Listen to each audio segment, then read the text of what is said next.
River Road, you got me running way back home. River Road, you got me running all night long. You got me singing some canal boat song. River Road, you got me running all night long.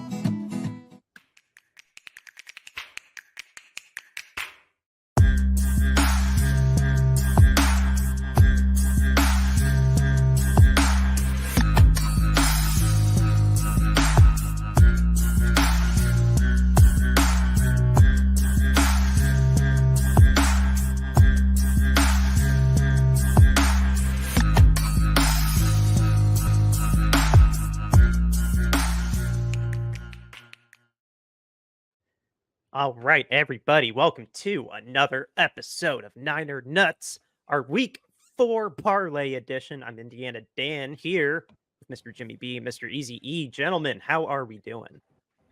Well, if this parlay hit, I'll be doing real good. I'm going to get it converted to Mexican pesos so I can roll around on it in the bed like the meme more and decent proposal. We're gonna I would ask for a picture of that, but I don't want one. we're gonna need to figure out the tax situation if this actually pays out. I'm gonna need to draw a W-4 or whatever, like because this parlay. My God, ladies and gentlemen, we will just jump right into it. This parlay is amazing. What we decided to go for this week, and I'm going to try to shrink this a little bit so I can still see you guys at the same time. But, oh, here we go. Here we go. Yep, now I can see you and this. All right, guys. So what we're starting with is a little bit conventional. We're going to be taking the money line on the Minnesota Vikings going to Green Bay at 1 o'clock. Let's go Sam Darnold. Yeah. Sam Darnold will comeback player of the year. Sam Darnold MVP talks are very, very real. And even in Lambeau Field, yeah, just Brian Flores is making a case for assistant coach of the year. His defense, like at least for assuming they smother the Packers, he should be the assistant coach of the month of September, if nothing else. Like we're all in agreement that the Vikings should clobber Malik Willis. I don't know if Eric's in agreement. Are you in agreement? I don't understand why the Vikings are not favored in this game. Like I just now saw when you guys put this up that they're technically the underdog, and I'm completely confused by that. Like I think there's a small chance that Jordan Love plays, and that's why it's there. But okay, good luck with that. Still, it doesn't matter. I mean, yeah, fresh off an Vikings, MCL sprain. Yeah, I mean, the Vikings, like, I'm not a Vikings fan by any stretch of the imagination, and I still think that they're a bit of a mirage. But, I mean, they are 3-0 to this point, and to Dan's point, their defense looks like it's really legit. So, I mean, I don't really understand why they wouldn't be favored in this game. I mean, yeah, it's at Lambeau and everything, but okay, so what? Like, the Packers haven't really shown anything over the last couple of weeks other than that they have about 100 different ways that they can run the ball. Yeah. And if you think that Brian Flores is going to be somehow fooled or intimidated by that or not be able to figure that out, you're an idiot, because he's going to easily squash all that, and he's going to make Malik Willis throw the ball. And even if Jordan Love plays, I mean, sure, that'll change the dynamic of the game a little bit, but they're going to get after him in the pocket and make him move around and make him really uncomfortable on that really bad leg. And I just don't see how the Packers could really win this particular week. Now, when they meet again later in the season, I think it'll probably be a little bit different. But right now, the Vikings, to me, are the easy favorites in this game. I'm completely confused. This one, well, dude, Flores stymied CJ Stroud, Brock Purdy, and who did they beat the first game? I can't remember their home opener. But anyway, that's two really stupid good quarterbacks that they have stymied already. A less than 100% Jordan Love and 100% Malik Willis, that they'll be cake even in Lambeau. I'm personally convinced. It might. They stopped the almighty Daniel Jones week 1. Oh, okay. Now So, That's right. Van can they Ginkel had that pick. That was right. Now, can they Yeah. get the Green Bay center to puke on the ball again? Like, because if they do that, then I think they can win. God, that was so good. God, that was so funny. I asked Willis why he called an audible, and he told me the center puked, and I've never heard that before in my life. The refs asked me if they wanted me to pull him, and I said absolutely. Yeah, see, I think had- he's gonna see that Minnesota defense on there, and he's just gonna puke all over himself, just like, and the Packers are just gonna puke all over themselves. yeah, Yeah. This This- out of all the things that we have on this crazy ass parlay, I think this one is by far the easiest. Yeah. Yeah. Well, let's roll it into the second one, our next parlay here. I feel like I kind of made the biggest pitch for this one because I don't know why on God's green earth the Bears were favored in this game after the way that they've been playing for the last 3 weeks, first off. Second off, Matthew Stafford, with some help from the 49ers barfing on themselves on defense. Yeah, Matthew Stafford, I think, will have no problem just taking care of business in Chicago. Like, I get it. Like, it's the home team. Like, you two didn't see how awful the Bears have looked. I've watched at least half of all 3 Bears games this year. They are not going anywhere. Eberflus is not getting Caleb Williams in a position to succeed. I promised I wouldn't talk much more about the Colts Bears game, but no, after what I saw last week, I don't care that the Bears are at home. And we watched all 60 minutes of the Rams game too, or I watched all 60 minutes of both games. I am not convinced the Rams are going to have any problem with Chicago. Yeah, I mean, you champion this. I mean, the Bears won a game without scoring an offensive touchdown. So there's always against the Titans. There's a big there's asterisk with against the Titans. Yeah, but the 49ers were missing a bunch of people, and the Rams took advantage of that. Like we weren't missing them on defense though. I mean, I guess, but I don't know. You guys picked it. I was not. I somehow think the Bears being favored tells us something, but yeah, we'll go. Like we're go with the Rams. So, Eric, what are your thoughts on this one? I think the Bears suck. And I think the Bears have sucked all season, and I champion that the Bears suck. I bet the Bears under like 8.5 wins for the season, so I hope the Rams kick their butts. It took 3 weeks, but I'm with you. Caleb Eberflus Williams is not. Eberflus is going to get fired. Terrible. Their coach Eberflus is terrible. The whole organization is terrible. They have nothing of any significance on that team that's any good. They suck. The only way the Rams lose this game is if the Rams just lose it to themselves. Which they could. Yeah, they can. They are the Rams, and that's what I think might happen. The Bears' defense is not horrible, but they're going to be out on the field more than the offense because, again, this offense with Caleb Williams, the offensive line, even if the offensive line was, say, the Lions or the Phillies' offensive line, I'm not convinced that's enough to fix Caleb Williams. There's something like really wrong, and I think that coaching staff needs to be cleaned house. That coaching staff needs to go. Caleb Williams isn't good. But you thought that of Justin Fields, and now Justin Fields 3-0. Justin Fields still isn't good. They're winning in spite of Fields. I mean, I think he has like 250 total yards and 1 touchdown. He's not good. He's not letting them lose though, and that's what Caleb is not doing. Caleb is a turnover machine. He takes 15-yard sacks to set up like a 3rd and 30. It's remarkable watching him play. I mean, Tony Romo disagrees with you, Eric, on the Justin Fields. Tony Romo thinks that the Pittsburgh Steelers have found their quarterback. So, Tony Romo, Well, he knows Tony a lot Romo knows a lot more about football than I do. That I will grant you. However, I don't think that Justin Fields is the real deal. Get back to me about week 10 and we'll see where we stand. Okay. Oh, the almighty Romo. I will give you credit. Justin Fields does have a 73% completion percentage, which is pretty impressive. Yeah, he does. But he also only has 518 yards passing through 3 games. I mean, which is less than 200 yards a game. Tomlin has his game plan. Don't put him in a position to throw it 35 times a game. No.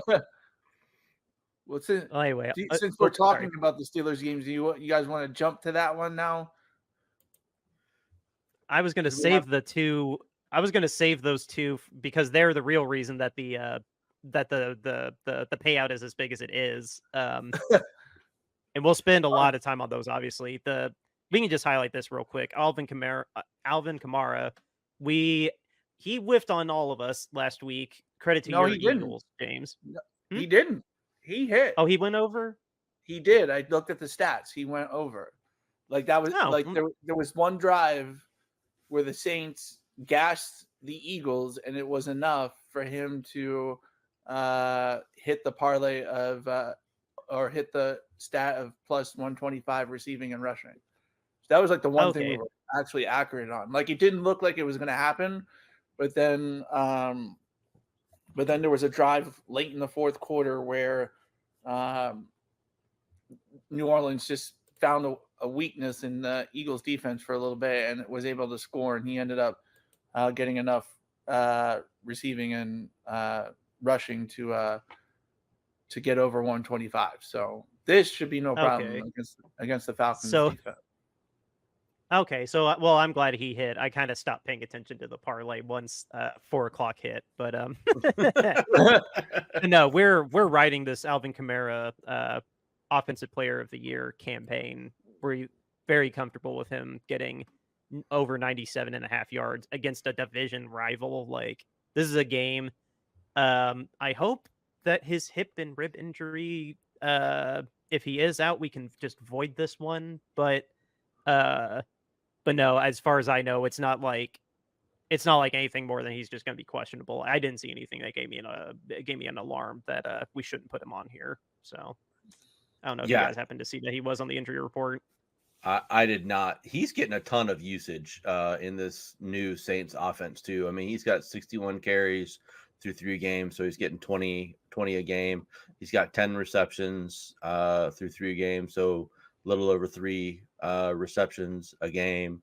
I mean, his utilization right now is fantastic, and I just don't see where it's going to slow down, especially in a game like this where, they really need to get a win to kind of put one over on what everybody assumes is going to be their biggest challenger for this particular division. So you want to get one up. This is a critical game early in the season to get one up on the team that you feel is going to be your biggest challenger. And so I think they're going to go all out and, feed him the ball as much as they can and try to control the clock and keep Cousins and the Falcons offense off the field. Not that they're super explosive or anything, but you want to try to minimize their attempts, and I think feeding Kamara is going to be the way to do that. And the Falcons haven't really shown the ability to necessarily stop much of anybody so far this season, so I think he's in the prime position for a big day. Yeah, he's Clint Kubiak CMC this year after having CMC last year with us, and boy, is he looking like it. Like, he's on a tear. Yeah, he's on a tear. He's a wrecking ball, and this may be, his last hurrah. So I think, I think we should, when it comes to like Ohtani and baseball, like Kamara right now, just bet the over every time you have a chance to bet the over with Kamara. Yeah, and the Falcons are giving up 150 rushing yards a game. So yeah, that's a safe bet. So next, I did tip my hand a little bit and spoiled. This is going to be a huge upset if this one hits. But James and I, we've convinced Easy E that this needs to be on here. And James, do you want to do you want to announce to the audience why we picked this one, so I'm not hogging the whole mic? Well, of course, it's a home underdog. The Bengals are favored to beat the Panthers. Everybody knows, like, I love a home underdog, and the Red Rifle is back again. He's in our lives, and the Bengals gave up on him. So I think this is like an Andy Dalton sort of revenge thing, and he's going to go out and because the Bengals, I mean, we've all seen they don't really look very good, and even with Joe Burrow at quarterback, or they're just finding ways to lose. It's because they are the Bengals. The Bengals have always been a losing organization, and they get one winning season in every 10 years, and then that goes away, and then we go back to the Bengals being the Bengals. And the Panthers, like I said, the Panthers offense looked a lot better with Andy Dalton at the helm, and so I definitely believe that the Red Rifle is going to win at home over the Bengals. And you guys also champion the plus 200 yards passing for Andy Dalton as well. Yeah, I mean, go ahead. Sorry, you go. Okay. I mean, this is one of my least favorite bets of all the bets that we have. But you guys really loved it, so we stuck it on here. I did advocate for the Andy Dalton at 200 plus passing yards. I mean, I figure if they're going to win this game, Dalton's going to have a big hand in it. So, I mean, he's probably going to go for 200 plus yards. Carolina can't run the ball at all. They don't really have a very good running game down there. So, should be an opportunity for them to cash in on the passing. One thing that we didn't think about is there's a very large hurricane down there right now. And I don't know if that's going to affect the weather in Carolina this weekend. So probably should have thought that through. I just now thought about that. If they don't play, then that voids the whole bet, right? Well, yeah, but I'm just more concerned about if it's a torrential downpour the entire time while they're playing. That's going to make it true. Andy Dalton. I'm supposed to have rain. I'm supposed to have rain up here the next 2 days. I don't know if that. AccuWeather forecast says 70 and cloudy. So there you go. Okay. So now we'll be. I'm all in on this bet again. I'm all in. My 2 cents on this. I think 200 passing yards for Andy is very reasonable to expect, because that Bengals secondary is nothing really to write home about, and he decimated what is supposed to be a good Raiders defense, which the jury's out on what the hell's happening with the Raiders, even though they kept that coach that like 4 players were going to quit the team over if they didn't keep him, and they still suck. So, but anyway, focusing in on this game, the Bengals have nothing really to write home about defensively. Like, even that defensive line isn't really getting too much done from what I could tell. And then, like I told you guys, something's poisoned the water in Cincinnati. Just nothing is going right on offense. Like, yeah, they started to have a comeback against the Commanders, but I don't know. My gut is telling me that the Bengals are in the midst of a tailspin, and the Panthers are going to be so hyped to take advantage of this at home. They beat the Raiders in Vegas, right? Wasn't it an away game for them? Yeah. They're going to come back home. The Red Rifle's going to want to beat his old team that he spent a decade with. And like I said, the Bengals are in a tailspin right now. This feels like a prime home underdog upset. I love this bet too. Like, usually I'm not on home underdogs as much as James is, but this one really, I got a feeling on this one. Well, I hope that you guys are right. So, I mean, we compromised. We had to do a little compromise with these bets today. Like, of course, yeah. I mean, the storyline makes sense. It makes a good storyline. I'm totally bought into the revenge of the Red Rifle. So, I mean, I'm good there, but it just is a very scary game for me. So the Bengals just suck right now too. Like, objectively, like if they're gonna get if they can't get right with this, and like if the world doesn't go back to normal, and this isn't a get right game for the Bengals, I don't know if Zach Taylor's going to stay on the staff anymore. Like, I would legitimately start wondering if Zach Taylor's going to have a job if he can't beat the Panthers. Like, and they're 0-4, 2 years or 3 years removed from a Super Bowl. Like, I don't know if Zach Taylor would survive if they start the season 0-4. Are we sure Zach Taylor's actually a really good coach? I've never been sure of that. I mean, he's been getting the wins, so I mean, there's that. But I've But had that in the back of my head too. He's also had Joe Burrow, Jamar Chase, T. Higgins, Joe Mixon. I mean, he got to a Super Bowl and was literally 2 penalty calls away from winning it. Well, yeah, but Mike McCarthy has a Super Bowl too, and no one says he's a great coach. Yeah, but he anymore. Look how long it took Mike McCarthy to win a Super Bowl with Aaron Rodgers, and then and you could argue that Aaron Rodgers' contract is the reason why the Packers didn't win another Super Bowl. Yeah, I err more on your side that the Bengals are winning in spite of Zach Taylor. I would definitely subscribe to that more. But yeah, no, back to the point. Like I don't think I think this will be an upset, and I can't wait to see what the fallout for Cincinnati will be with Jamar Chase's not hold out. Like, Jamar's definitely going to want to like flat out leave if he doesn't already. And then Zach Taylor will probably be on the hot seat and probably fired. Like, I don't know how you come back from 0-4 if you're Cincinnati after this embarrassing loss.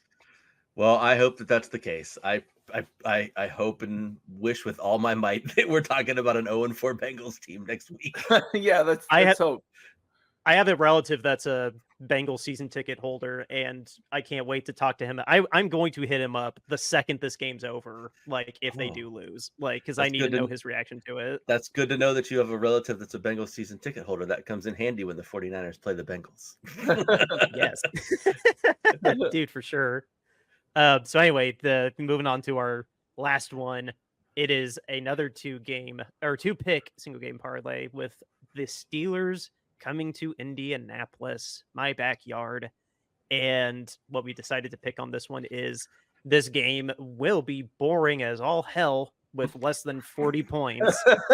And Anthony Richardson will definitely throw at least one pick. Yeah. The two safest bets probably with this game. I'll just say this. Yes, I watched that horrendous game last week, and I now feel the same way about the Colts as I do about the Bears. Like, defense is okay, but their defense is actually pretty hurt now. Chicago didn't have as many defensive injuries as Indy did. Like, Indy has some pretty bad injuries on the defense. But that aside, Anthony Richardson really, really sucks right now. I love that tweet I shared with you guys that said Anthony Richardson can hit 99% of passes that quarterbacks can't.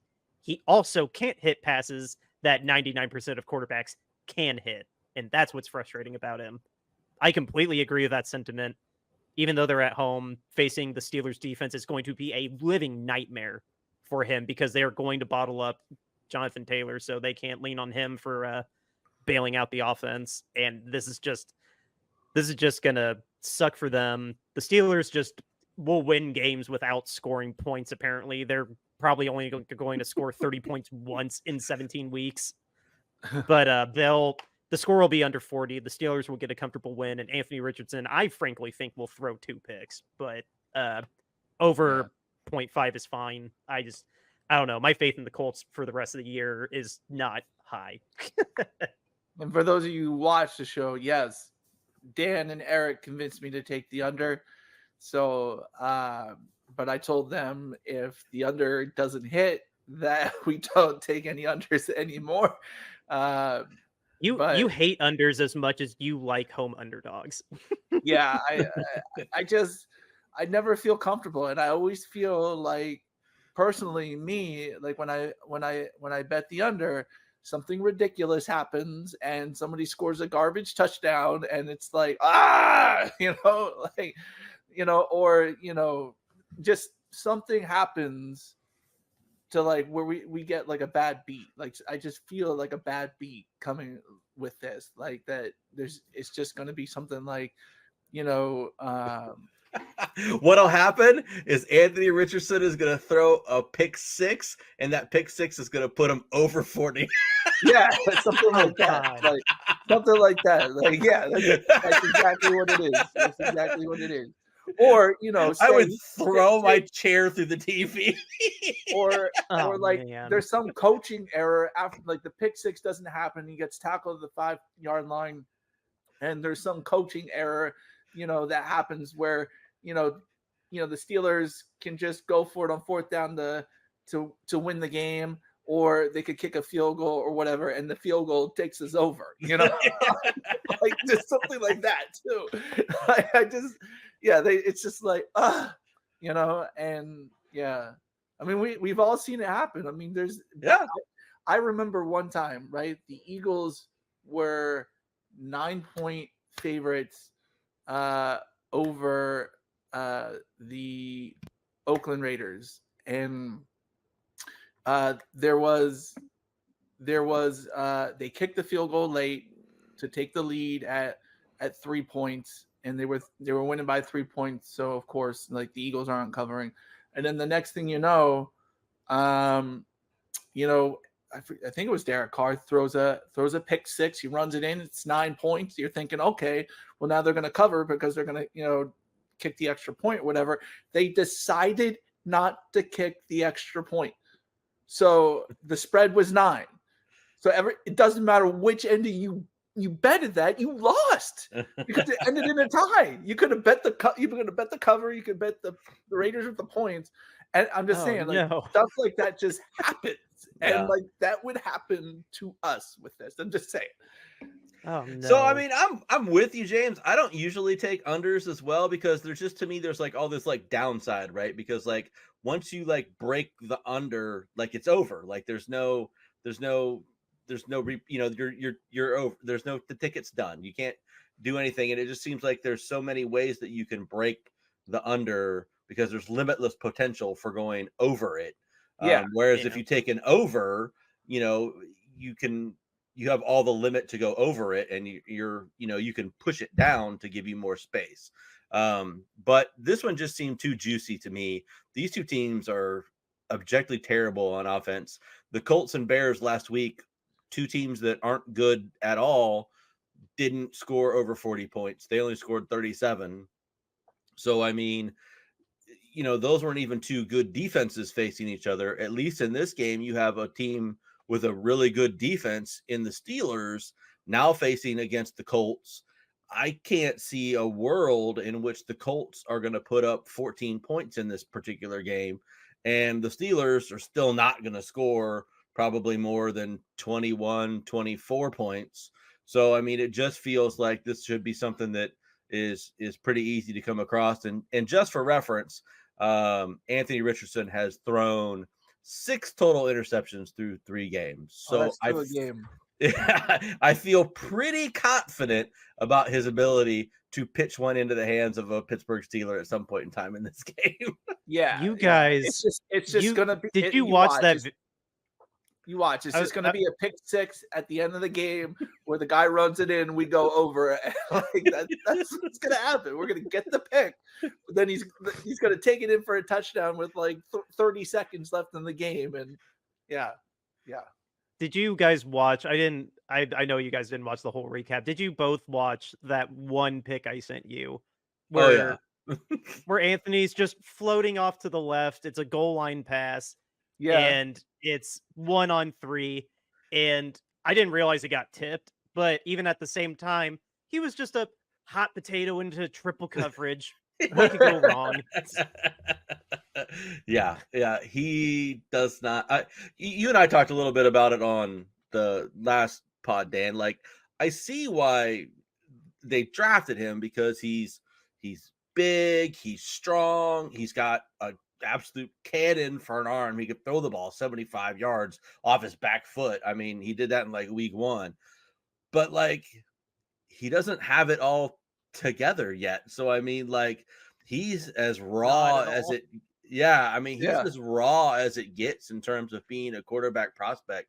So I mean, like you've got to really think and believe that you can take him and mold him into something more than what he currently is, because right now, I mean, he's like just Jamarcus Russell without like all the head case, basically.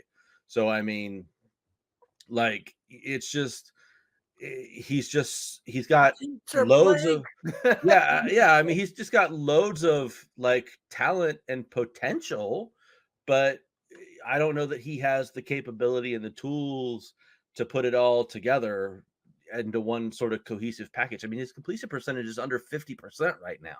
That's really, really, really bad for the NFL. Like you can't be an NFL quarterback at that. We can't have Tebow time. No, no, we can't have Tebow time again. I mean, dude, he was a Florida quarterback, you know. So yeah, but I mean, if you're not sitting at 60% in the NFL or above, you're not going to cut the mustard. So I mean, that's hilarious you say that, because I started watching, my wife and I started watching that Hernandez show. And Tim Tebow is very prominent in episodes 2 and 3, not so much the first one, but yeah, that's just funny. I was trying to see, it doesn't have the, oh no, it has the payout here. I'm just gonna, okay, I won't get doxxed. I just didn't want to get anything doxxed before I pull this back up because it logged me out. But yeah, notice everybody what the payout for this will be. We've each put $5 on this, and it's an over $1,500 payout if it hits. I mean, it's not improbable. It's not improbable. We need a couple of things to kind of break our way, but it's not improbable. Bet on Joe Flacco to be the comeback player of the year last year, like put $20 and won $15,000 or something like that. Well, even just last week, you sent us the thing where somebody bet like what on first touchdown for like Jamar Chase, Jonathan Taylor, and somebody else, and they turned like 250 into like 170,000. Yeah. Oh, Cooper, Amari Cooper. Yeah. Yeah. So I mean, like, you know, that's this bet's no more ridiculous than that. Well, that had 3 things needed to happen for that bet. Like we need 7 things. Like, well, I know, but those 3 things are like pretty those are pretty risky things because it's first touchdown. So I mean, it's not like it's anytime touchdown. It's first touchdown of the game. So I mean, like you're dead after one game if somebody else scores. Yeah, 2 of them were at 1:00, luckily for that guy. And then, so he knew right off the bat if he was gonna like be okay or not. And then, yeah, no, that was, I almost crapped my pants when I saw that. Like, oh my god, like way to go, dude! Like, way to hit. Yeah. So, I mean, yeah, let's run it and let's hope for. I mean, this gives me something to do during the 1:00 games this Sunday. I'll be way more entertained than I typically would be. We're how are we gonna watch? We're gonna have to divide and conquer how we're going to watch all this, because the Eagles game is a 1:00 game. So, well, I'll be watching the game 4 is being games. Played. Let's just say if the game gets played with the Eagles and the Bucks, I'm watching that. You know, I can watch both the. Well, maybe these might be my local games, so it won't let me split screen. YouTube, you can make your own split screen. No, you effing can't. Like, that was a bold-faced lie. Well, last year you couldn't do it at all. Like last year you were subjected to whatever they put together. And of course, you can build it. Of course, we would have 4 teams in a parlay going on at the same time. And of course, you can't watch all 4 teams at once. Like you had to watch like 3 and some, throwaway game that you didn't want to watch. And so, yeah, it's restricted by what's on your local market still, because I could not split screen crap with the Colts game. If I did get it as customized as I wanted it to, I would have had to watch the Colts game on my phone on Paramount. Like, let's see. Oh, I don't know if that's Colts in the I will watch. I don't know. 4 I'm a little bit once of some sort. Right. Maybe we can figure that out like between now and then. If I can, I would love to split the Colts and the Bears again. Like, because I want to see the Rams. Why do you do this to yourself? Why do you want to keep watching Colts and Bears, Dan? No, that was the greatest. Last week was the greatest. That. You're like, oh, I gotta watch Colts and Bears. Well, it was the greatest. It was the greatest bad game I've ever seen. It really was. To be fair, I could not believe Dad was a Bears fan, so like he has a He has a little link to the team. So yeah.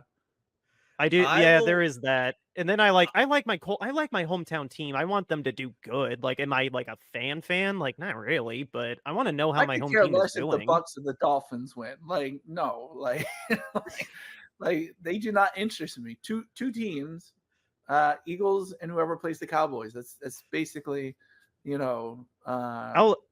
I'll let you report on how the Eagles and the Bucks. I'll let you report on how the Eagles and the Bucks do. Like that game really does intrigue me too because I like Baker. So I'd like to know how Baker can handle you guys or the other way around.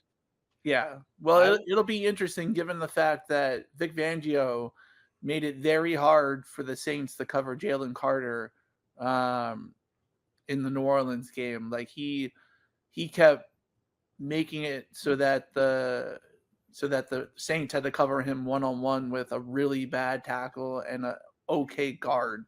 And He was a wrecking crew.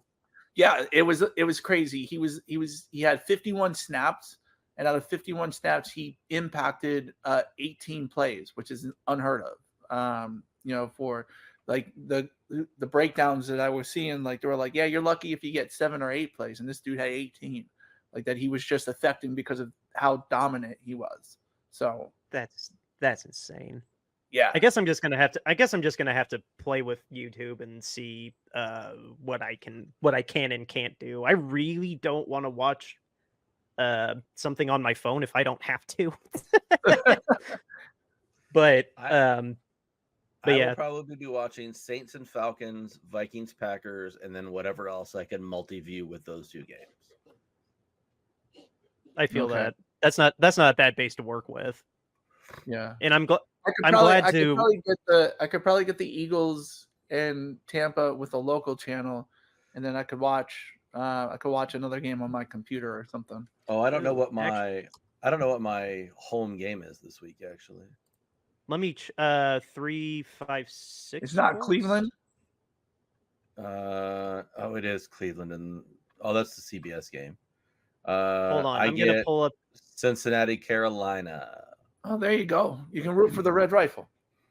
I could, but he won't be on my YouTube, so I can indeed watch New Orleans and Atlanta, and then the other ones that I was mentioning. Yeah. Were you on 506 Sports? Yeah. Okay, because I was just gonna pull that up too, just because this is if James, you've never seen, have you seen 506 Sports, James? No, but you send those to me all the time. I love this so much, like just to see. Dan, you actually get the Niners on Fox. Oh, what? Hold on, Fox single. Is it the Fox? Wait, yeah. Fox late. Are they the first? They're the 4 o'clock game. How did it? What? How did we get that game? What? That's amazing. No, I knew that. I knew that Greg was going to call it. No, I didn't see that. This is the first time I'm seeing this map. Yeah. Huh. Yeah. And, Eric, I have to get your opinion because I was telling my brother-in-law that, I'm skeptical on the 49ers winning anything, but he was like against the Patriots because he wants to pick them for his suicide pool. Oh, so he said, ask your boys if they absolutely believe 100% that the 49ers will beat the Patriots. Because I'm like, well, the Patriots are still a football team, you never know what a football team in the NFL will do. Well, if it makes him feel any better, I am picking the 49ers in my suicide pool this week as well.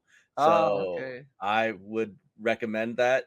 There's not a lot. The schedule this week for like a suicide pool is really hard, I think. There's not a lot of games that actually I think lend themselves to being kind of like sure wins. So I am picking the Niners this week to beat the Patriots. I still think that's I don't think that's like a slam dunk, but I mean, I thought there were multiple slam dunks last week and a bunch of teams got beat. So, I mean, what do you know, right? But I mean, I would say with about 85% confidence that the Niners should win this game. Okay. I'll let.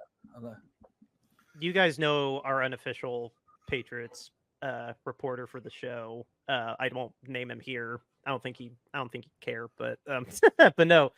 I like the way that he put it. Like, if we want to close this with a little preview of what's coming up, he said that Jacoby Brissett and Drake May both are not Matthew Stafford. His offensive line has been getting him murdered through the past 3 weeks, and they're in San Francisco. He thinks this game's going to go terribly. So we're just betting on the fact that the Bengals are just really, really bad then, because that's really what we're saying. Like, because the Patriots was, a team of Patriots beat a team of Bengals, and we got like $140 each because Yeah, that we happened. did. So We did. so the Bengals just have to be really, really bad, and yeah. I have no reason to believe that maybe the Bengals will squeak out 2 wins, but like the way that they've been playing, like I watched those I watched the whole, like, I didn't watch the 40-minute, but I saw the 20-minute YouTube highlights of that game against Washington, and they looked awful. They looked so bad. Yeah. Maybe I should ask that relative if he's okay, just with the Bengals being at 0-3. I say the Washington season hinges on whether Jaden Daniels' knee holds up, because the last time they had a quarterback who was like Jaden Daniels, he lost his knee and that was it. He was done. Yeah. Yep. So hey, Commanders, that whole division minus the Giants is 2 the Cowboys are only 1 and 2 as well. So the Cowboys are 1 and 2. Commanders and Eagles fighting it out for first place right now. Who would have thought that? Yeah. They're kicking up. Cowboys and Giants are kicking off here in about 20 minutes, actually. If we want to race to Amazon Prime to watch that. Yeah, let's wrap this up so we can go watch some football. I got bets to make. My DraftKings app literally was blowing up an hour ago, like every 2 minutes. Like, Dak Prescott throwing over 200 yards. The over-under on this game is like, I don't care. I'm not watching this stupid game. Like, I don't care about. As an Eagles fan, it's a good game for us to watch because it's the Cowboys, and anytime that we get a chance to root against the Cowboys, and we don't have if the Cowboys and Eagles are playing both at 1 o'clock, we'll probably figure out a way to watch the Eagles and the Cowboys at the same time. But generally in Philadelphia, it's the Eagles, and then your second favorite team is whoever plays the Cowboys. So, yeah. My wife and I are going through the FX series Fargo, and I feel like we're going to watch 2 or 3 episodes of that instead. Yeah. You remember the Fargo series, Eric? I do. I haven't seen it, but I remember it. Yeah. Highly recommend it. Okay. All right. Yeah, I haven't watched season 5, and truth be told, this is my first time watching season 4, but I got to see her reaction to seasons 1 through 3 because those I had seen before, and it's been quite fun to rewatch those. But yeah, I'm experiencing season 4 and 5 for the first time. But that's cool. Is it on Hulu? Yeah, because FX has that overall deal with Hulu. Okay. Highly, and yeah. I don't know a better way to. I don't have a good segue off of that. That's fine. Go to the sponsor. Yes. Let's go to the sponsor, guys. RoyalRetros.com. What is RoyalRetros.com? It is your go-to place to get yourself an authentic throwback jersey, whether you're a football fan or a fan of one of the other major sports, basketball, baseball, what have you. They got you covered. Check out the Candlestick collection as well. It's curated with the Bay Area in mind. And when you find something that you like, use the promo code Shady Sports, and that will get you 10% off of your entire order. Again, that's promo code Shady Sports at RoyalRetros.com. Get 10% off of your order. It helps us out. It helps Shady Sports Network out. Again, promo code Shady Sports. Now get you 10% off of your order at RoyalRetros.com. Go get yourself an authentic throwback jersey today. James, this is your bread and butter.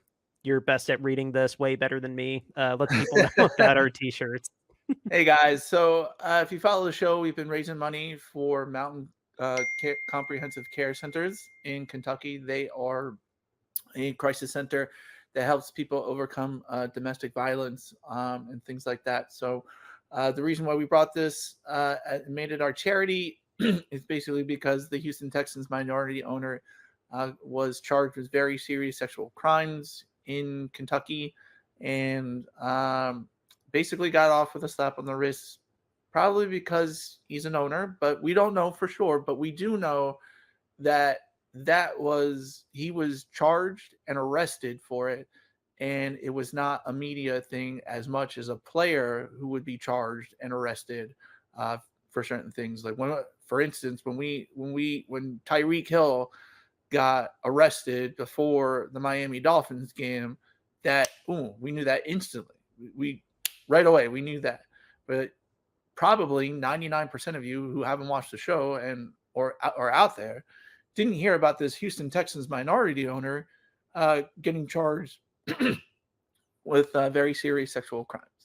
And for that, we are saying that the NFL is not holding their owners to the accountability that it holds their players. And that's why we say owner standards are less than player standards, #owner accountability. And so to raise money for Mountain Comprehensive Care Centers, we are selling t-shirts with this statement. $22.99, get you that on a shirt. We have different colors, different sizes, and different styles. Next up, we have our podcast logo art. You'll find this wherever you see our profile on YouTube, Apple Music, or wherever you listen to us or watch us. This is our profile pic. $22.99 gets you that in the t-shirt, or we have different styles and different sizes as well. Next up, we have our alternate logo art. I have this shirt, very good quality. $22.99 gets you that in the t-shirt. We have different colors and different styles of that. And last but not least, how can you say no to Peanut eating peanuts while cheering on the San Francisco 49ers? Our mascot, Niner Nuts t-shirt, $22.99 gets you that in the t-shirt. Donate to Mountain Comprehensive Care Centers. All the proceeds go to them. We just want you to have a cool t-shirt when donating to charity. Yeah, guys, like James said, the links are in the show notes to Bonfire and Mountain Comprehensive Care if you want to get more info on them. The bit of news I'll like to sign off with, just prayers up to this just broke literally an hour ago from when we're taping. First, early in practice, backup linebacker Curtis Robinson went down with what one reporter, I don't think many others are saying for sure, but this one reporter is saying it was with a knee injury. So I called it. I thought if you just go down, assuming it wasn't a DeMar Hamlin situation, I assumed it was his knee popping, and it sounds like that's what it was, but no confirmation on that. And then defensive tackle, who presumably could have been in the competition to replace Hargrave, Jordan Elliott, had to get carted off as well with a foot injury. And what exactly is wrong, the exact diagnosis for both of them are not out yet. But yeah, Curtis Robinson with his knee and Jordan Elliott with his foot. So yay, depth. Just prayers up for both of them. Hopefully the injuries aren't actually that bad. Hopefully they're just sprains, because we could definitely use depth at both of those positions, because it sure seems like Kyle wants D Winters to replace Devontae Campbell. It sure seemed like he wanted Campbell to get off the field, but he had to because Winters tweaked his ankle again. So yeah, a little bit of depth problem. And but we did get Kittle, Trent Williams, who was dealing with an illness, and Debo. All were on the field this week. So offensive reinforcements, at least presumably, hopefully, will be coming, unless they're benched because the Pats suck.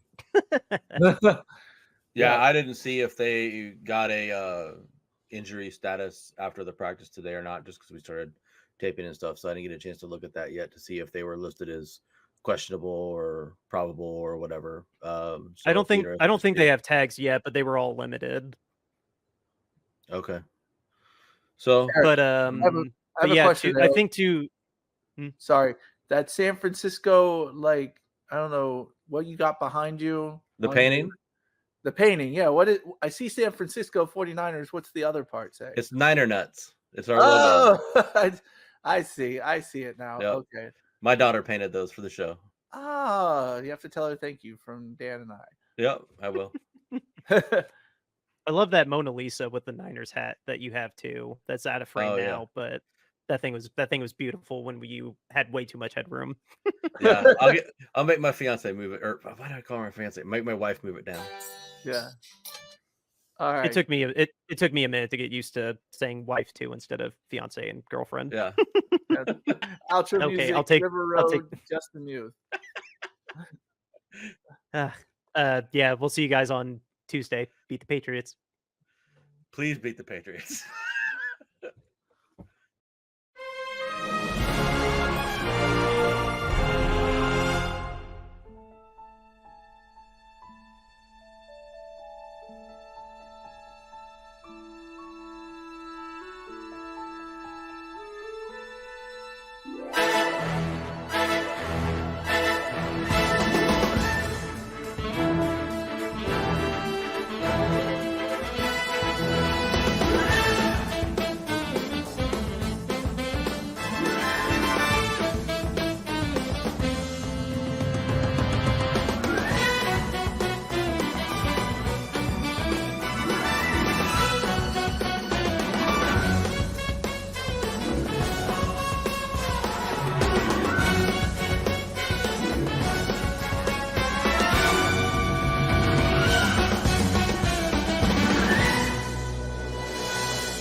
River Road, you got me running way back home. River Road, you got me running all night long.